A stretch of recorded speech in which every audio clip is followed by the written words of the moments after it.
Part 3. Target.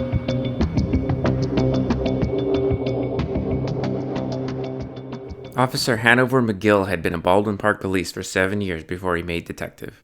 He had come up in the same academy class as Yandi Naik, who had made detective 2 years prior, and had already cracked a local paper-worthy burglary ring.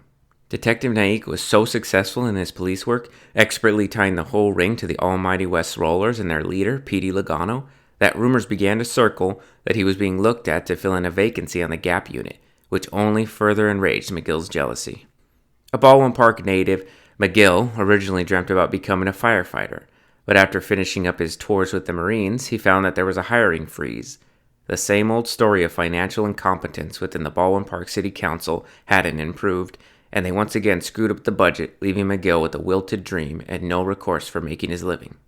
It took the contentious young man about 3 months of general labor to realize that he needed to be a bit more crafty in career selection. McGill may have been a rebel at heart, but he knew how to follow orders well enough. The only caveat to that was that his superior had to be someone he respected, and the managers at Home Depot, Eco Hand Car Wash, and Planet Fitness didn't fit that bill. Thus, he found following their commands rather impossible, and it was only a matter of time before he openly defied them, or just stopped showing up. Fortunately, just as he was about to try for another round at a temp job to keep gas in his Mustang, a friend of his sent him an Instagram post announcing that the Baldwin Park Police Department was hiring officers. McGill figured this was a joke, since he had never been shy in vocalizing his disdain for the boys in blue. To him, police officers were the pinnacle of authority, and thus the face of everything he despised. He was in no rush to join those ranks, and betraying what he felt was everything he stood for. It only took 1 week of delivering packages for UPS for him to reconsider. McGill figured that if he could get the job, not only would he start with a good salary, get to carry a gun, and maybe even kick around a few dirtbags now and again, but it would get him into the city system, which could make a transition into the fire department easier as well as get him a little jump on his pension. He figured he had nothing to lose and a decent amount to gain, so he sent in his application and began the ordeal of becoming an officer of the law. The police hiring process is a complicated one, as it should be.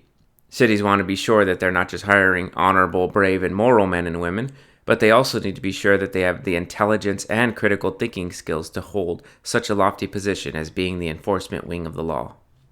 McGill was about 3 months into the hiring process when he got a call from an administrative sergeant asking if he was available for an interview that week. Once he agreed, the sergeant informed him that the interview would be with himself, a city council member, and a veteran officer. McGill expressed his understanding, and the time was set. He had already passed the polygraph, the fitness assessment, and the background check. With a passing mark on this interview, all that would be left would be a medical evaluation, and then he would be set to begin academy. A solid 45-minute chat was all he needed to never work under a dipshit middle manager for minimum wage again. McGill got his mop trimmed, took a long shower, threw on his best suit, and headed to the Baldwin Park Police Station. The police aide at the front led him into the sergeant's office, and he shook hands with both him and the city council member and took his seat. While thanking him for being on time, the sergeant informed him that his potential future colleague was falling behind on his schedule due to a break in a case, and he would be present shortly. Never one to feel bad about crossing boundaries, McGill asked about the case, and the sergeant informed him that it was a gang-related issue on the La Puente border, and since he was not sworn quite yet, details were not available. But he could comfortably claim that Sergeant Girardi had taken care of business, as he always did.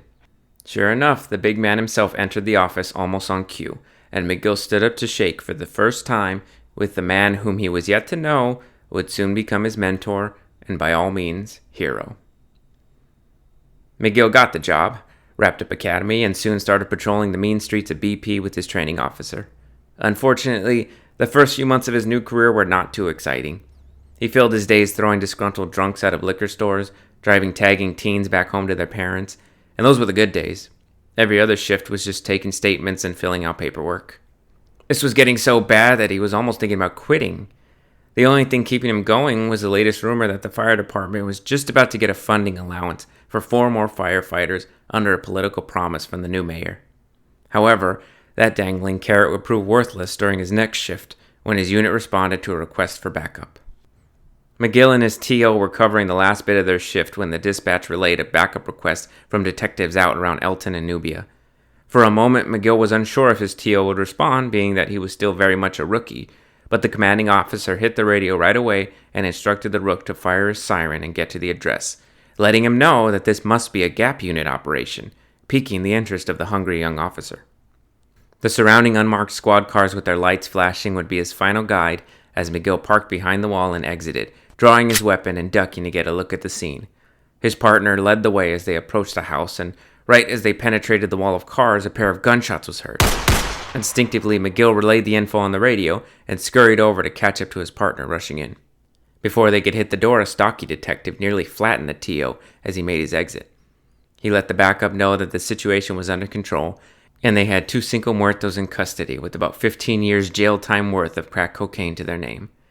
The TO asked about the shots, and the detective coolly let him know that everyone was good. It was just one of these bangers that didn't make it. A few moments later, as the scene was being examined by the proper professionals, the 2 surviving perps were led out into a squad car to be formally charged, while the unlucky one was packed up into a body bag to be stored at the city morgue. For the first time in his life, McGill had seen bags of crack cocaine and street-modified Glocks with extended magazines, all laid out in front of him. It looked like a video game.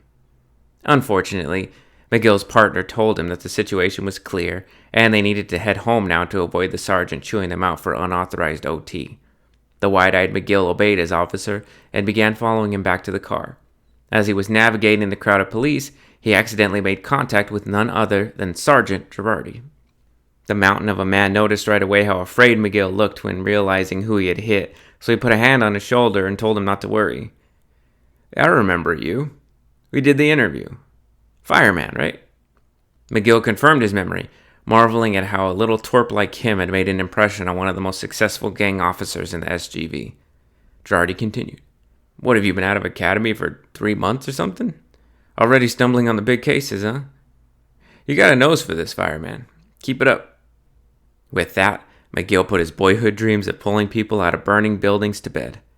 There was now only one goal in this ambitious and, more importantly, ferocious young man's eyesight: being a detective in the Gap unit. And about 8 years from that exact moment, he would get the call.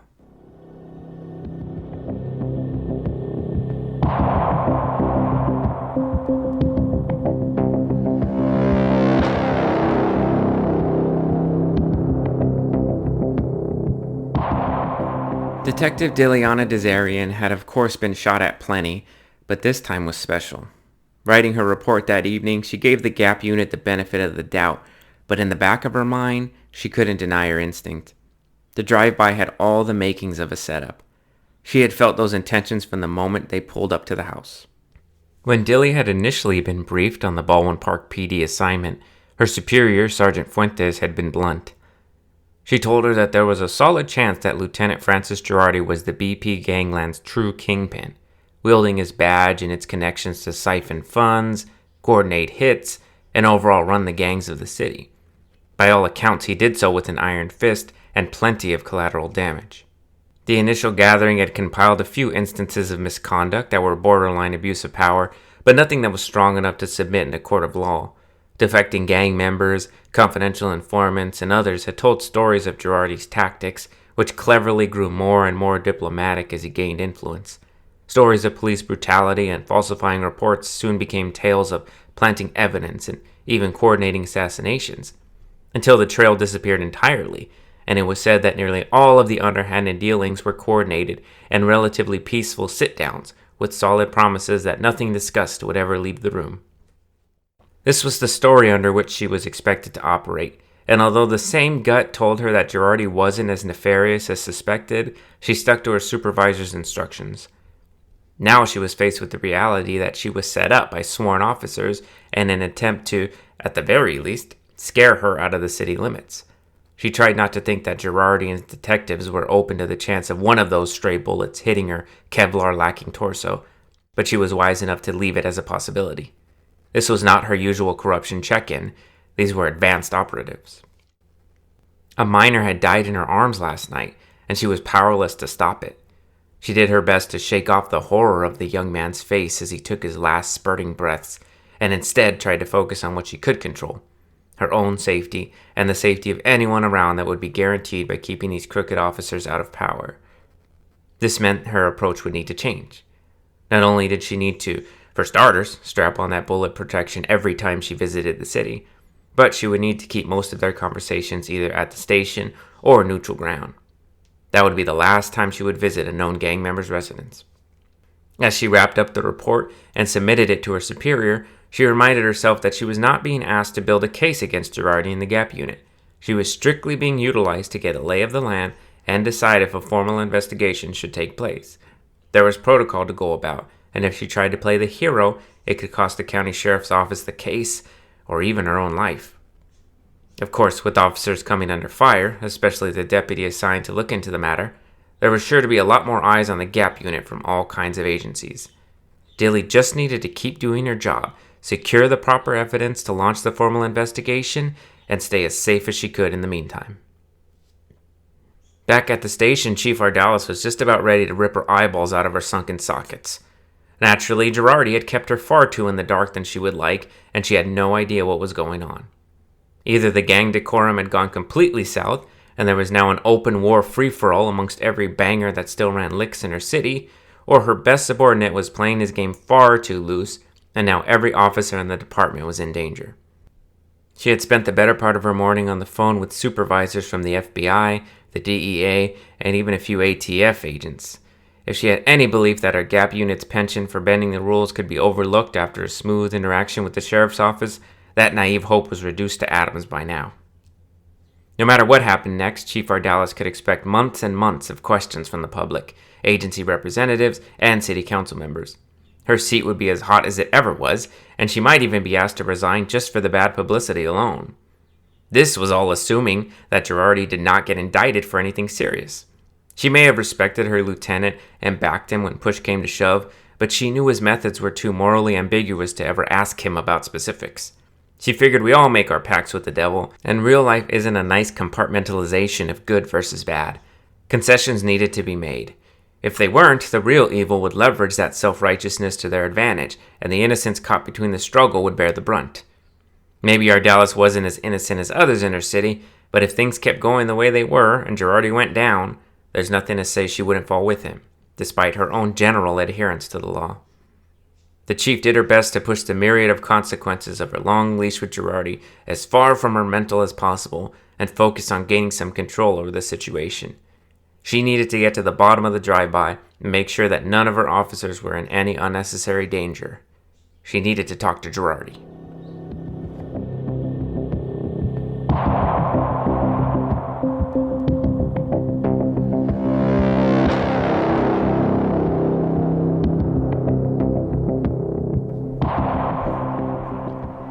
The West Covina Library is the best of its kind for miles. Located right near the Westfield Mall, the two-story operation must be maintained by former military, from the absurd level of cleanliness, not just for a library, but for any public locale. The facility also boasts some of the best professionals in the field, mostly illustrated by its county-famous librarian recommendation section, but also noted by the pristine, streamlined organization of the thousands of volumes of top-tier selections. These were a few important reasons that police aide Gabriel Lamello frequented this site, but above all of these perks, he appreciated the silence. As a library regular is well aware, oftentimes libraries are not all that quiet. Serving as a hub for several city operations, they are often filled with low-level conversation, live readings, classes, or worse, children playing. This was not the case in West Covina, and thus, Gabe was keen to drive a sizable distance from his Monrovia apartment just to embed himself in an environment where he could hear a pin drop. Gabe was in the middle of a sketch of whom one might assume to be the object of his affection when his phone buzzed. He had just perfected the curve of her lower back as it became her rather voluptuous backside when he looked over and saw Lieutenant Girardi on his screen. He quickly grabbed the phone and, leaving his work on the table, scurried outside to answer. The booming voice came through the other line before the young man could even say his hello. "Gabe, it's Girardi. Listen, I need you to do something for me. Gabe replied that it would be no problem even before hearing what Girardi needed, then skipped out to the parking lot upon his command. He immediately noticed Girardi's Explorer parked far out into the corner. He approached the car and hopped in the passenger seat. Reading the defeated demeanor of the lieutenant, Gabe remained silent. Girardi began. I spent over half my life keeping criminals from building up empires in this city. I sacrificed my time, my sanity, pieces of my marriage, and who knows what else. I've had teeth knocked out, my lung punctured, tons of fractured bones. Every single day, I strap on that gun and badge and put myself right dead in the line of fire, just so bad guys like Lago and Verde never get past the petty shit they make their coin by. Girardi paused for a beat to take a heavy breath. Now I gotta somehow stomach the fact that we can't win. It's as simple as there's more of them than there are of us. And it's not just the bangers. We're always working against the pressure and the criticism of the public. Now we got other badges sniffing around, getting in the way of all our work. It's like, we just have no shot. How are we supposed to do our jobs?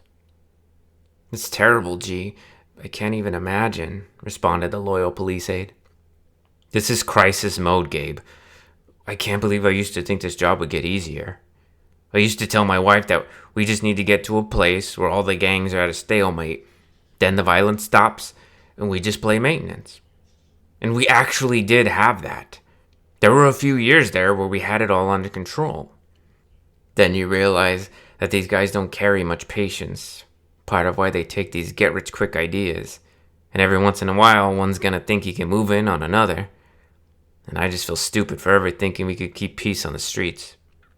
Girardi lifted up his sunglasses to wipe his bloodshot eyes as he continued. I'm tired, man. It's just getting to be too much.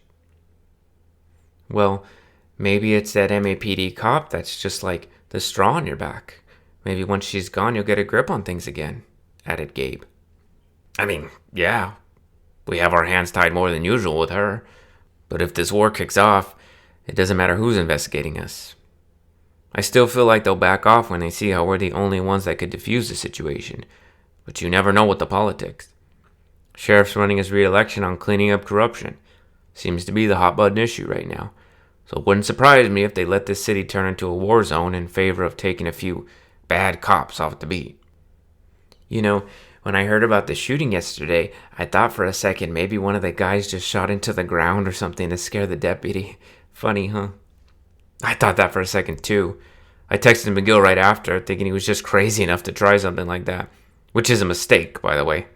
Imagine if something like that went down and it came back to bite us. Although, if it had been one of us, at least I could put a stop to it. You don't know who did it? No. I gotta go make my rounds right now. Everyone's hitting everyone. All truces are off. So I just gotta go down the list. The real problem becomes if they knew we were there. I'm hoping it was just wrong place, wrong time, but there's a chance someone wants to take out Treses and Gap cops, which would be a whole different can of worms. Funny, too, because Lago was spilling inside baseball to Desarian right when the shots went off. It was perfect timing in a weird way. Girardi was visibly shaken up, taking heavy breaths every other beat. Gabe noted that this was the most stress he had ever seen the normally jovial lieutenant, and he was having a hard time seeing the big man on campus so low. Sorry to hear about all this, G. I'm doing my best to keep the station running so you guys can focus on the real police work. Just know that I'm here for anything you need. Seriously, just ask and I'll get it done. Girardi turned to the passenger and removed his sunglasses, looking intensely into his eyes as he remarked that there were actually a few things he needed. Gabe's eyes lit up at the prospect of helping the Gap detectives and keeping their operation running smoothly, thinking perhaps he needed to set up on a stakeout or even do some kind of undercover recon. Naturally, he was rather disappointed when Girardi told him that he needed him to take care of the paperwork for the foreseeable future for all the detectives, freeing them up to handle these more pressing issues. Before Gabe could reluctantly agree, Girardi also added that he needed to keep Ardalis off their backs.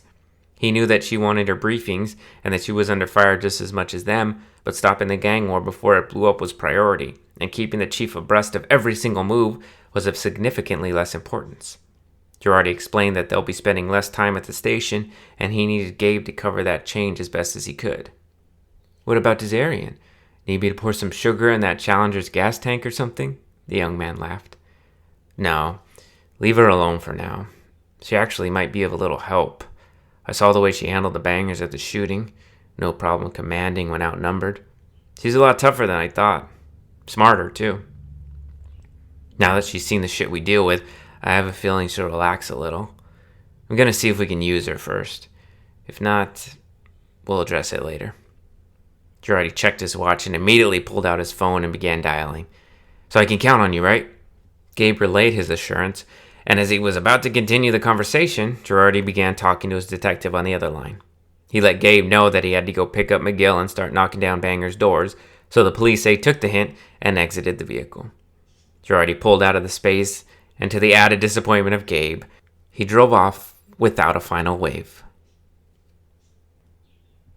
Not only had Detective Desarian been shot at more than a few times, but she had also sent her fair share of bullets in the opposite direction during her young career. Thus, she was religious in her firearm practice, taking her Glock 19 to the range weekly, at the very least. Though originally against the uber-popular polymer grip pistol, she had grown to love the reliability and overall feel of the Austrian design, having swapped from a Kimber Raptor last year after she found that having 15 9mm rounds was a lot better than 845s when those bullets went flying. She supposed that sometimes it was permissible to fit in. Dilly had pulled up to the La Puente firing range that afternoon to knock out a few clips and make sure that she was still her sharp self. Accuracy was on her mind after having to draw her weapon not even 2 full days into her investigation into the Gap unit. The thought of having to outgun trained police was not a comfortable one, so she figured she better be up to her best shooting to put a bit of her mind at ease. Dilly arrived at her booth with 10 loaded magazines, all of which she packed previous to arrival. She strapped a paper target onto the wire and sent it out 5 yards away. Her amber eyes became laser beams of focus.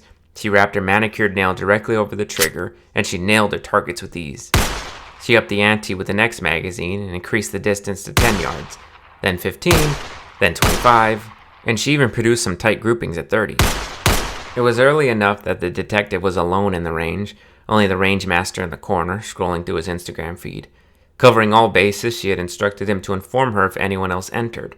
With her ear protection, the courtesy walls of the booth, and her intent focus, she was a sitting duck if anyone was clever enough to move in on her here. This is why FBI Special Agent Dakota Culver nearly lost an eye when he approached her. The FBI's darling rising star walked up behind Dilly and cutely stood watching her process. That is, until her instincts flared, and with a slight tilt of her head, she realized someone was behind her. She reached for a Smith & Wesson tactical pen and swung it around to his skull, just managing to break before it made an irreversible ocular wound. After praising the deputy's prowess, as well as her restraint, Agent Culver suggested they speak outside. I thought you might be a little more relaxed considering this is industry sheriff territory, began Culver. Yeah, funny thing is that most people own cars and they can drive them across city borders fairly easily, replied the peeved detective. I'm working through what could make for a big case right now. You seem to know that, so why am I being pestered by the feds? Agent Culver clearly liked what he was looking at, and being what most of the females he encountered would describe as unbearably handsome, he was an expert at turning on the charm when necessary. He playfully told her it was nothing to worry about, and that maybe they should talk about it over lunch. Dilly immediately declined, and less than politely told him to give her office a call if he needed something from her as she began to walk away. Culver gave the appropriate chase, and after complimenting her striking vehicle, told her that he needed to talk to her about Girardi. Fearing that was the inspiration for his visit, she stopped at the mention. Culver pushed his luck one more time and asked to talk about it over a cup of coffee. The law enforcement officers made their way to the Tierra Mia Coffee Company and grabbed a table in the corner. Agent Culver tried to reestablish his good intentions by mentioning that this place had the best Cuban coffee this far from downtown, failing to realize that, having Panamanian roots, the brew could have been served by Desi Arnaz himself and she wouldn't have been impressed. I don't want to be a bitch, but can we just get to why you guys are floating around? I have a lot on my plate to be worrying about what the FBI is going to get their dirty little hands into, the detective muttered before wincing at the first sip of her far too sweet coffee. Well, it's not guys, just me. My boss told me the sheriff's office finally sent someone into the BPPD to check it out, and I was asked to get a little info straight from the source. I don't know if you know, but Girardi has been a person of interest in our office too. Anyway, I went ahead and started putting out some feelers for you yesterday, and then I get a call that you were involved in a shooting. Care to add any context? Lieutenant Girardi, Detective Johansson, and myself went to interrogate a leader in the Parque Trece gang, and while we were there, someone shot up the house. About half a clip, and then they took off. Anyone hurt? Dilly paused at the question, briefly seeing the image of the boy dying in her arms with empty, dilated pupils, seeming to break into a smile just before the life was removed from the irises completely. One of the Treces, multiple shots, took his time saying bye. Sorry you had to see that, but glad you're okay. As if she sensed some falsity in his remarks, Dilly snapped back. What's your interest in BPPD? Same as yours. Corruption in the gang unit. It is a little odd, though. Crime goes down, gangs go silent, and immediately red flags go up. Almost seems like they're being punished for doing a good job, right? Not counting, of course, the various informants that have deposed everything from bribery to manslaughter. Of course. We have the details, too. Dilly was clearly losing patience at this point. Then why are you bugging me? Just tell me what you need so I can get back to work. Agent Culver sat up straight and scooted his coffee cup to the center of the table, keeping his gaze on the steam emerging from the lid. Well, to be honest, this is off the clock for me, and naturally off the record. The FBI is kind of waiting for any reason to lead this investigation. Right now, there officially isn't an investigation, as I'm sure you know very well. Once we heard that the sheriffs were finally deploying someone to look into it, I got the case. Like all these things, our directives are very political, and my boss's bosses are high on police corruption right now, just like yours. Lieutenant Girardi, to be blunt, is a big fish here. He's built like Thanos. He looks even meaner. When it comes to putting away dirty cops for the camera, well, remaining blunt, he'd look pretty darn good in cuffs. Are you talking about a rail job? Not at all. Like you said, this case will make itself. He may not be the worst cop we've ever seen, but he's definitely not clean. Whatever he thinks he's doing to help this city is just a wide delineation from reality to keep his pockets thick, and probably more importantly, to keep his little spot at the top of the food chain. You don't think he's one of the good guys, do you?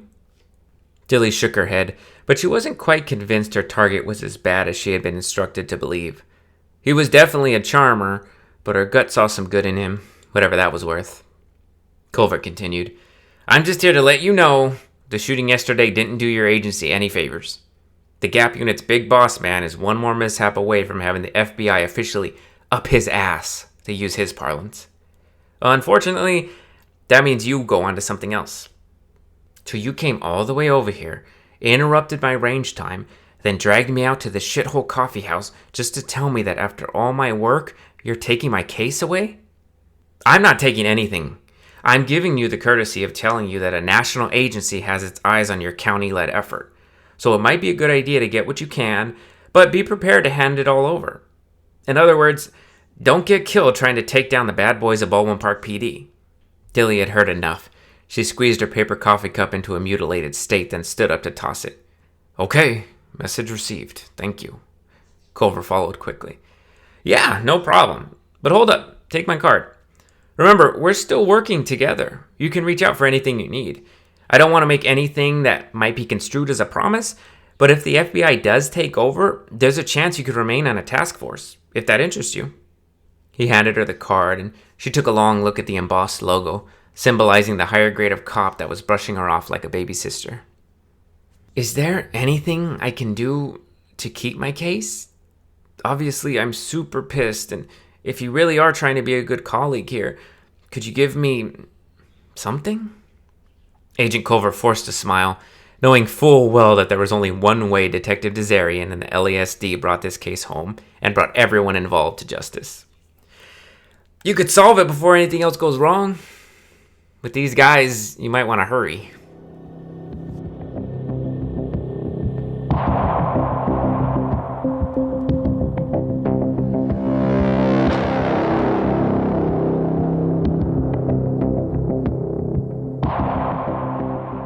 Just past 2000 hours, Detective McGill applied contact moistening eye drops as he waited for Girardi outside of his house. His superior emerged from the front door, making his way toward the car as his wife stood in the doorway, ignoring a wave from McGill. The boss hopped in the passenger side and the pair sped off to grab Johansson and Pendley. Girardi had instructed the whole squad to gear up for the next tactic, which was paying a surprise visit to a Cinco Muertos stronghold. The time for diplomacy was running out, and the best lieutenant on the force knew he had to start throwing the full weight of his badge around if he had any hope of curbing the violence. The Cincos were about the second most powerful gang in Baldwin Park, with a slight edge over the Puros, meaning they were the first in line to lose their spot if Verde's coup worked well enough. Their boss, Blake Adelante, better known as Theo to his boys, would surely welcome the BPPD's help more than anyone else involved in the turmoil. Somewhat surprising to the unit, Detective Desarian was adamant about being involved, apparently unrocked by the last time she had accompanied the Gap boys. Girardi had been so overwhelmed with the onslaught of other elements, he hadn't the time to wonder what happened in between the shooting and this evening that may have changed her tune. Instead, he just instructed Detective Naik to pick her up and meet them at the house. The LASD babysitter was absolutely overstaying her welcome, but he valued the fact that she had a badge and a gun she knew how to use. She had proven that she wasn't going to arrest him or his detectives in the middle of his police work, so he supposed her presence could be tolerated. As they turned the corner, they saw Naik's Crown Vic parked with the lights off. McGill pulled over to his window and obnoxiously shined his flashlight onto Dilly. "What are you kids doing out so late?" "This is a dangerous part of town," added Johansson from the back seat. "Park the car, McGill," replied Naik, after signaling his mood with a single raised finger. "Okay, boss." The cheeky officer shut off his light and took an open spot across the street. Girardi, McGill, Johansson, and Pendley all exited the vehicle and strapped on their Kevlar under the darkness that came with the streetlight-free section of Baldwin Park back alley. Vital organs safely guarded, the four cops approached Dilly and Naik. "Everyone needs to make sure they stay calm. We're coming in hard, but not forceful. That makes sense?" Girardi began.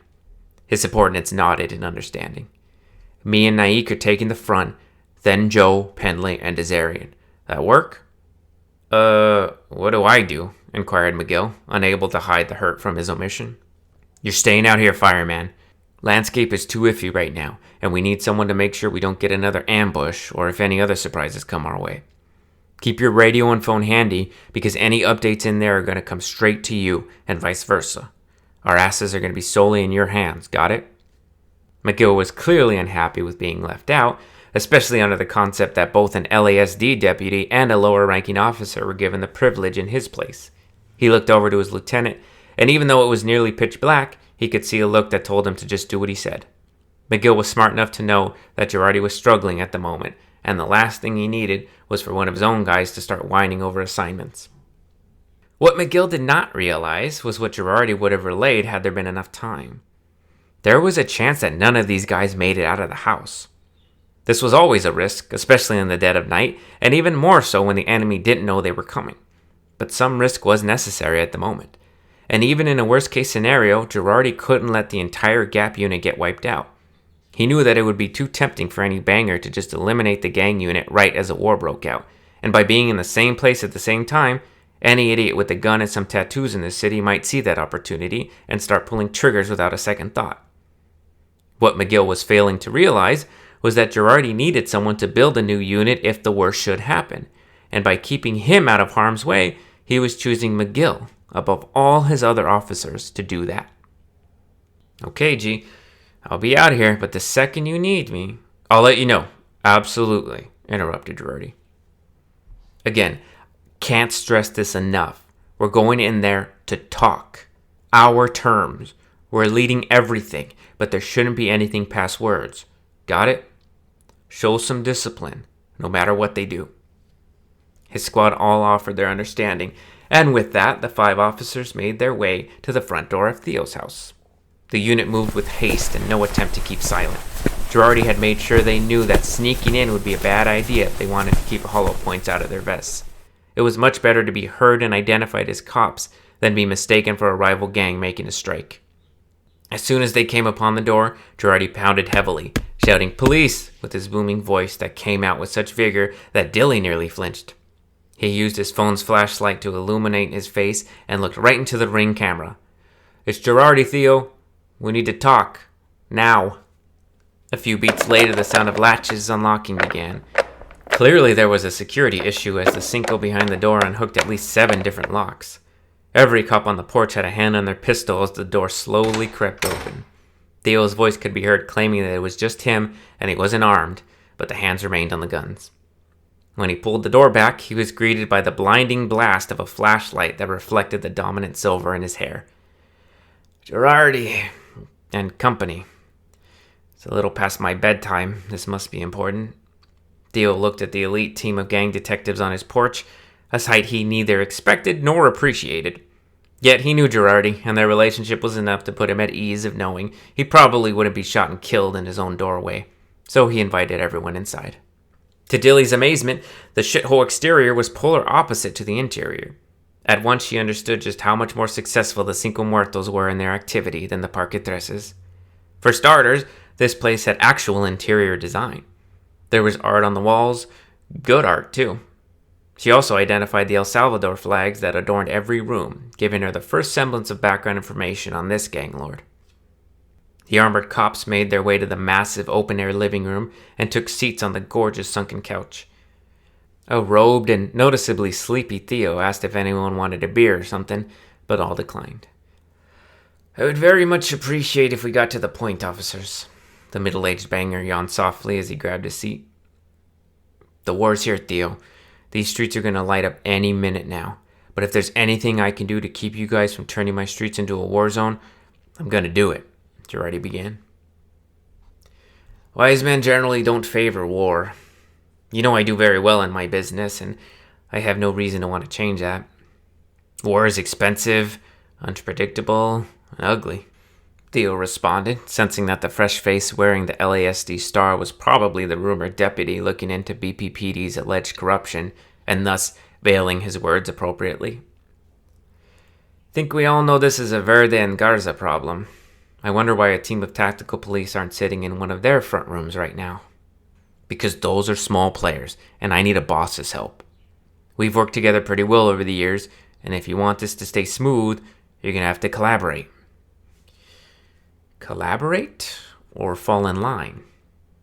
Girardi bit his tongue, wanting nothing more than to stand up and wring this little pissant's neck. If locking up all these gang lords was an option that wouldn't result in complete pandemonium, it would have been done weeks ago. Sadly, even if they tried planting evidence or coordinating hits, the fact remained that his relationship with these career criminals was the only thing keeping any semblance of peace at the moment. Instead, the lieutenant took a breath and continued elaborating on his course for squashing the Puro uprising. Outside of the house, McGill scrolled through his social media feeds as he waited for Girardi to either return or call him into the meeting. The young detective's ego had been pierced, and he was admirably trying not to let his self-consciousness lead his thoughts into the dark pits of anger and jealousy. McGill kept focusing on what he knew for facts. Girardi was a substantially better cop than he was. If he ever wanted to even sniff a career like his boss's, he would need to trust the latter's command. And being the lifeline lookout was about as important a position as there was during this time of war. He thought back to when Girardi had approached him with the offer to join the Gap unit. He had picked him up and driven him around the city as they spoke.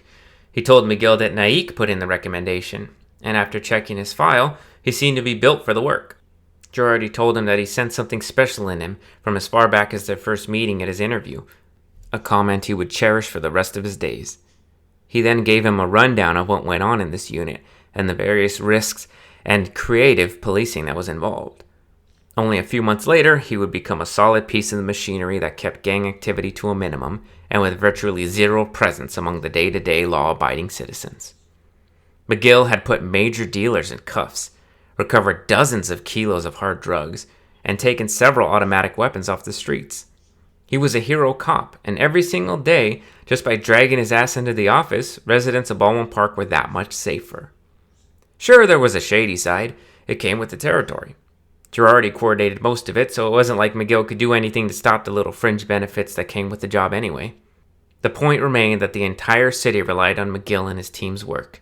How could he be disappointed by any post given to him by the legendary Francis Girardi? As he suggested it all, he saw a bit of movement down the alley. From his vantage point, he could vaguely make out what appeared to be a handful of bodies walking past.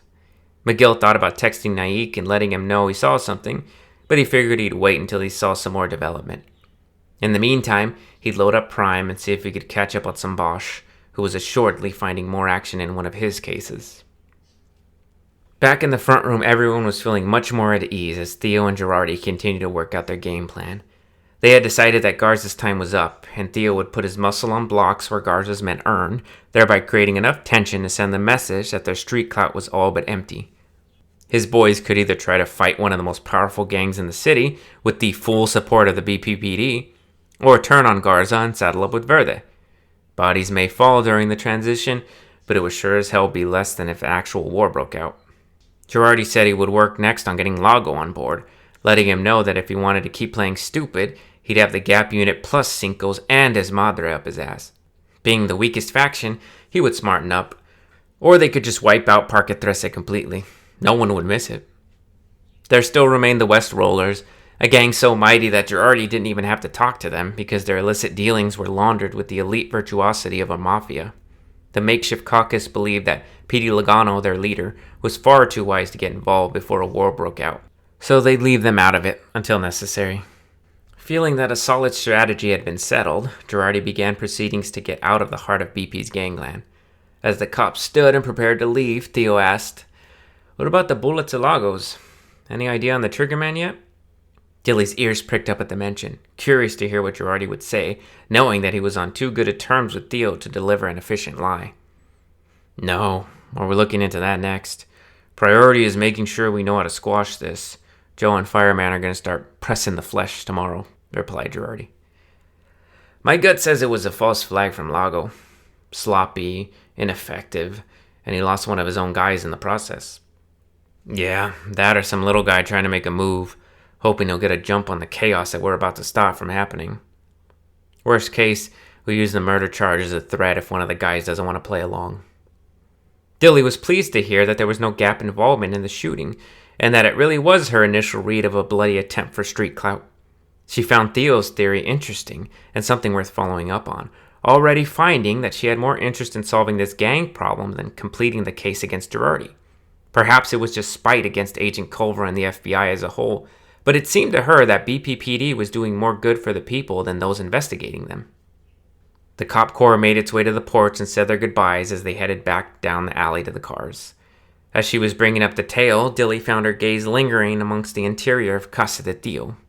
The gang lord happily noticed and playfully mentioned that she was welcome to spend the night, to which Girardi replied, "Hey, be careful with Desarian. She's not as nice as us Baldwin boys."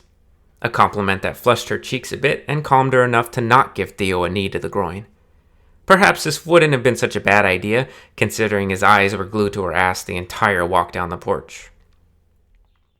Making their way down the alley, Girardi praised his team's poise and instructed them to get a good night's sleep because they needed to be up bright and early tomorrow to start the groundwork. He made his way next to Dilly and playfully asked her if she was getting a good idea of what they do yet. He asked if she was starting to get why the desk jockeys think there's nefarious activity going on, being that there were a lot of politics and schmoozing involved with keeping gang sludge away from innocent bystanders. Dilly said she understood, and it was actually about time she give an in-person briefing to her superior, which she felt would more than likely be the beginning of the end of the investigation, at the very least of the Gap detectives. She had seen enough of the operations, taken enough fire, and with the FBI snooping, she was beginning to get comfortable with the idea of just letting them build the case. If they wanted to send Baldwin Park into Bedlam, better them get the blame than the sheriff's office. They nearly made it to their cars when she started lecturing Girardi on being careful and making sure that he knew that it was the city that paid him, and as long as he remembered his oath to the citizens of Baldwin Park and that his job wasn't to play some chess game with big shots like Theo, he would be fine. However, this bit of advice was lost on the lieutenant as he noticed the sound of running sneakers. It was too dark to see much, but the dissipation of the sound was enough to alert him that someone had just fled. He told Dilly to hold the thought as he made his way to the driver's side of the car. "Did you see those guys?" he asked the dark interior where McGill sat. Receiving no response, he chuckled. "You really fall asleep, fireman?" Girardi nudged the detective and still received no response. His increasingly boisterous shouts and the rare use of McGill's given name began to attract the attention of his fellow officers. "Hanover! Hanover!" Instinctively he hit the phone's flashlight, and that's when he saw. Hearing their boss go from screams to complete silence, they all rushed over. The Gap unit plus Detective Desarian got a good look at what would unfortunately become the legacy of Detective Hanover McGill. Seated in the driver's seat, with the .45 ACP lodged somewhere in his parietal lobe, Bosch still playing on his phone. The peace officer with the rebellious streak, who dreamt about being a hero fireman for the majority of his life, would instead go down in history as being the first member of the Baldwin Park Police Department's Gang Activity Prevention Unit to be killed while on duty.